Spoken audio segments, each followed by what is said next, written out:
Welcome to our deep dive on Hadoop distributed file system tuning. Today, we'll optimize NameNode and DataNode performance through critical configuration parameters and battle-tested practices. These tweaks transform HDFS from functional to exceptional. Let's start with NameNode concurrency. The dfs.namenode.handler.count parameter controls RPC handler threads. Increase this from the default of 10 to between 10 and 200 based on cluster load. For administrative operations, adjust dfs.namenode.service.handler.count. Similarly, aim for 10 to 100 threads. Under provisioning here causes RPC queue backlogs, while over-provisioning wastes resources. Find your sweet spot. Accelerate block management with 3 key levers. First, dfs.namenode.replication.interval. Reduce this from 3 seconds to 1 second for faster rebalancing. Second, dfs.namenode.replication.max-streams. Ramp this from 2 to 10 or 20 streams to turbocharge replication. Third, dfs.namenode.heartbeat.recheck-interval. Drop this from 5 minutes to 1 minute, enabling swift failover when DataNode stall. Optimize storage resilience and scale. Set dfs.namenode.name.dia to multiple RAID or NVMe paths. Never use temporary directories like /gmp.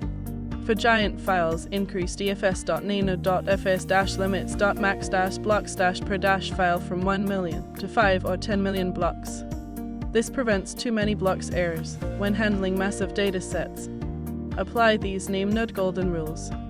Calculate handler threads as 20 times log base minus 2 of core count. Example, 48 cores need about 112 threads. Always deploy high availability to eliminate single points of failure.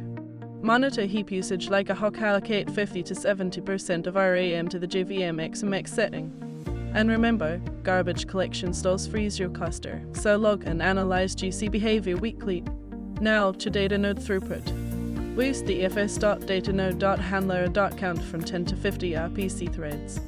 For parallel block transfers, hike dfs.datanode.max.transfer.threads from 4096 to 8,000 or 16,000. And when rebalancing, crank dfs.datanode.balance.bandwidthPerSec from 1 MB per second to 100 MB per second. But throttle this during peak errors.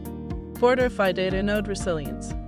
Use dfs.datanode.data.dia with 1 path per disk. JBOD beats RAID0 for throughput. Set dfs.datanode.fail.volumes.tolerated to 1 or 2. Allowing graceful disk failure handling. Always reserve 10 to 50 GB per disk via dfs.datanode.do.reserved.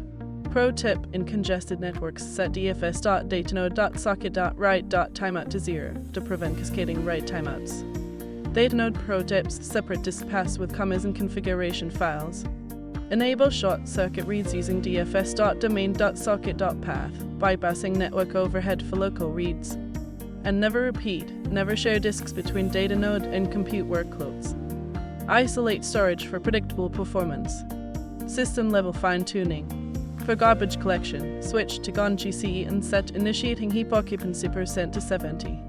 At the OS level, raise open file limits to 65,535 fire ulimit-n. Mount disks with noatime, eliminating wasteful access time updates. And align file system block sizes with HDFS block sizes, reducing read-modify write penalties. Secure and observe. Enable Kerberos and set dfs.block.access.token.enable to true. Monitor RPC queue times in the DataNode_volume_failures_total metric. Use HDFS-dfsadmin-report for cluster health, HDFS-dfs-do for space analysis, and jstat-gc for garbage collection diagnostics. Alert on volume failures exceeding tolerated thresholds.